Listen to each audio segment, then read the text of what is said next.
everyone. My name is Crystal, and I am answering your question today about when to start putting out seasonal items. So, I manage a group over on Facebook. It's a free group. If you would like to join, you are more than welcome to join. Just jump over there right after you watch this video. What I do, I post daily sales updates. Many of the group members will post booth displays, ask questions, give advice, things like that. It's a very encouraging group to be in, and it's just a lot of fun. So, one of the questions that often comes up is, what do you do after Christmas? When do you take Christmas out? When do you put Easter in? Et cetera, et cetera, et cetera. You get what I'm saying. So I actually have a resource over on my blog, vintageboothpro.com/seasons. If you go to that URL, and I will link it in the description below, if you go to that URL, you will download, enter in your information, you'll download a PDF that kind of gives you a guideline of what to put out every month, kind of the common trends that we see every month, and holidays to be aware of, and just kind of to know when to move things out, when to move things in. So, my goal this year is to listen to my own advice and do these things for my booth. And so, this is my January booth update. So, I want to show you where my booth was at the end of December. And I think actually on December 31st, I went in and spent a few hours taking everything out and putting new stuff in, and that's just the best feeling. And I know so many people do it because just in my store alone, it was full of other vendors doing the exact same thing. And so, it's that time of the year, time of refresh, setting new goals, and just new life, really. So it's a great time to put some new life into your booth. I'm going to show you what my seasonal planning guide says, and how I have hopefully adhered to it in my booth. And I also want to do a little mini haul just because I had such a blast shopping this weekend.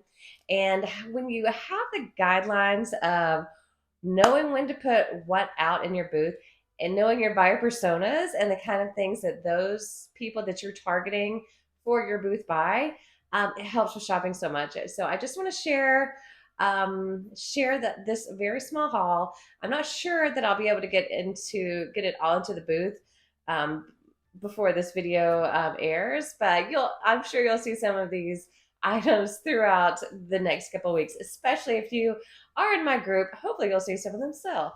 Okay, so the first thing about January, this is when everybody is organizing. So I don't know what you can really do for storage, organization types of things, but you will see an increase in furniture sales. A lot of vendors do, because people are switching out things in their home, decluttering, and moving new items in. So not only storage and organization, but new furniture sales tend to take a little bit of an uptick in January. Winter white, of course. You'll still see a lot of snowmen. It's snowing everywhere, and even in Georgia, it's snowing here. Cozy neutrals. We are like in hibernation mode as humans. Nobody is dark all the time. We just want to be cozy and feel good. So I'm thinking blankets, just anything that makes you feel comfortable. Don't forget about the holidays. There's MLK Day. If you're going to do Valentine's Day, start thinking about it. Start putting a few things in. I don't put a whole. I have several things, but I don't buy several things. I just have them from previous years, honestly.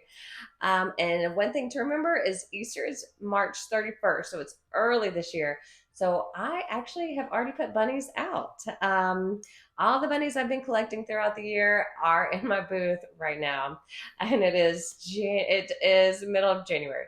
I will say there are 3 holidays that I spend that I will look for throughout the year. And I have a specific shelf in my guest bedroom. One shelf is for Christmas, one shelf for Halloween, and one shelf for Easter. Now, there will be occasional, like, cute summerish items, things like that, but those 3 holidays are the main ones that I buy for throughout the year. Oh, and I did want to mention, I took the last week of the year of December to clearance out any Christmas that I have, and whatever didn't sell on December 31st, December 31st, I took it out and I am adding those things to eBay. So that's kind of my strategy. I don't want to leave it out for too long. I want my space to be refreshed with new items and new inventory. But people are buying Christmas all year long. So if you want to keep it in your booth, that's totally fine. So this weekend I had 3 thrift stores, 1 Goodwill, of course. I don't know why we're still going to Goodwill. A lot of people aren't going anymore. I do occasionally find things, so it's like they give you a little, they throw you a little treat, so you want to keep coming back. But then it's just so bad sometimes you don't know. Another thrift store that I've talked about is just my absolute favorite. And if you're local to me, you know it. I will never share the information because I wanted to keep it all to myself. And then there's a couple others. One I don't hit very often. It's one that helps like pets and uh, you know animals, but they have recently increased their prices too. But they get better items, so it's kind of weird. They were having a sale on wall hangings, so this was $12 with 30% off. Kind of an outdated mat because it's like a marble green, but I think it's still really beautiful. The same store, I found this plastic frame for $4. I thought that was, I don't have to do anything to this. I will probably sell it like this without a picture. I'm not sure. I'll have to see what I have in my inventory. I have been purchasing several items from Temu. I just posted another video with those items, showing you what I got in canvases are a big one. So it's nice to find really ornate frames like that. Also, could not believe this. I just posted a video sharing group members what they sold over $50. And one group member had sold, I think it was probably the full set of carolers of these, what are they called? Buyers, something. But these were each, I don't know if that's upside down or not, $3 each for these. And I don't know if they were the same size. These are really small, you can tell. But I was shocked that I just posted a video about a group member selling those, and I found them. I love anything MCM ish. This might be a little more like 80s, from the 80s. This was $2, but I'm going to put this on my shelf, on my Christmas shelf to save for the booth. Now, the buyer's choice ones, I'm going to put on eBay to see if I can get the full value out of them before the next holiday season. I thought was so cute. This little birdhouse. It was 25 cents, so I had to get that. This one was hidden so far in the back, and I have not done any comps on that. But anytime you see Anthropologie, literally just grab it, just get it. This one is in fairly, almost like new condition. Luckily, it's a cutting board. It hasn't been used. It was $2, and you can. Most of stores know that Anthropologie, so they'll mark it up. But this was so stinking cute. I just had to get it. Now, I don't know if this needs another paint job because it's perfect as is, except for the little cracks. $5 for that is a little expensive. But I could probably still get 15 or 20 out of that, and just put some greenery in it to cover that crack, I think is what I'm going to do. Okay, this birdhouse was from the expensive thrift store. It was $9. And it's very rusted, you can tell. I'm gonna hit this with some spray paint, and I can typically sell these for $20 or $25. And you see it's got the cute little bird on top. Okay, so this box is basically useless. It was $1 for these little angels with the little tiniest candle. I don't know where you'll find a candle that small for those. I'll be on the lookout though. These I will just keep on my shelf for next Christmas because those are going to be perfect. This I'm going to clean up and put in my Easter display right now. $3. These do not go for that much online, but it's just so perfect. And if it's with my theme of Easter and carrots and bunnies, that I'll probably ask $15 or $20 for it. Okay, this was MCM-ish. It reminded me of a walnut bowl. Remember when you have those, the nutcracker? But there's nothing for it. So I need to do a little bit more research on that one. But this was $3. This little sign is just going to be perfect for my Easter display. It was $1. I'm going to put it in my booth hopefully today. Love all things macrame, boho. This was $1. Cute little wall hanging. I'll probably price it around $8 to $10 and put it in my booth as soon as I can. This one I'll keep until Halloween. 50 cents. Cute little sign. Love all things cat. Cats always sell fast in my booth. Doesn't really matter what it is. This was $2, and it's just a little girl holding a cat. Vintage look. I'll have to do more research about her, but she could probably go into my booth today with me. Check this out. I have a huge one of these in my booth right now, and it hasn't sold. I haven't marked like way too much, but it looks kind of handmade with all these little holes in it, and it was $6. This would be cute for fall. I might hang on to it for a little bit. I thought this was really unique. It's from Goodwill. It was $3. I love the vines. I'm probably going to take the ribbon off and see what it looks like just without anything. You never know. But I'll hang on to it for next season. Okay, these little birds. I always love picking up birds. This will be cute in my spring display. They were both $1. I am going to hit this one with some spray paint and do some distressing, and it'll be white, and I'm going to leave that one as is. These are egg-shaped cookie cutters. It was $2. Look at all of them. I don't know if that's going to sell quickly or not, but I will put it in my booth probably for around $8 or $10. This was just the cutest little bowl. It was $1.39. It really needs to be cleaned up. This is the same as that carrot. Chantal, it was only $3. Saved this one for Halloween because that was super cute. And talking about Halloween, this very large terracotta pumpkin with the lid, it was only $5. I could probably get, what do you think, like $20, $25 for this? And I do not want to ship this, so I am saving this for fall Halloween this season. Okay, I walked by these a couple times.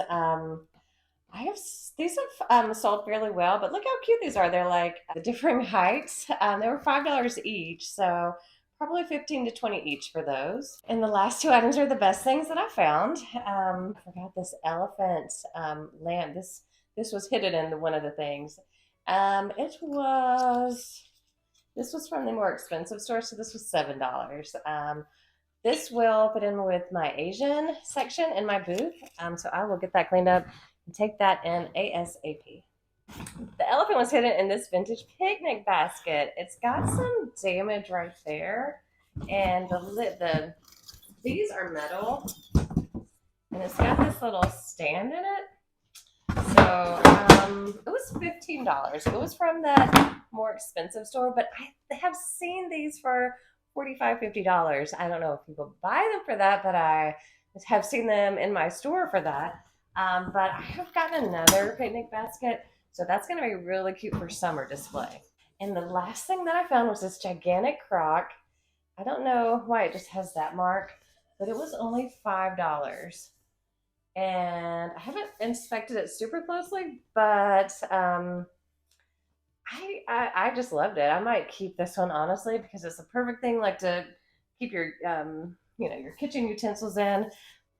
Like I said, it was the most fun day shopping, so thank you for letting me share it with you. I always love sharing hauls, but now let me get this cleaned up and get it into my booth, and so I can share it all with you.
And that is all. Thanks so much for watching. Oh, and if you have not joined our Facebook group, please head over there now and be sure to join. Be sure to like this video if you like this sort of content.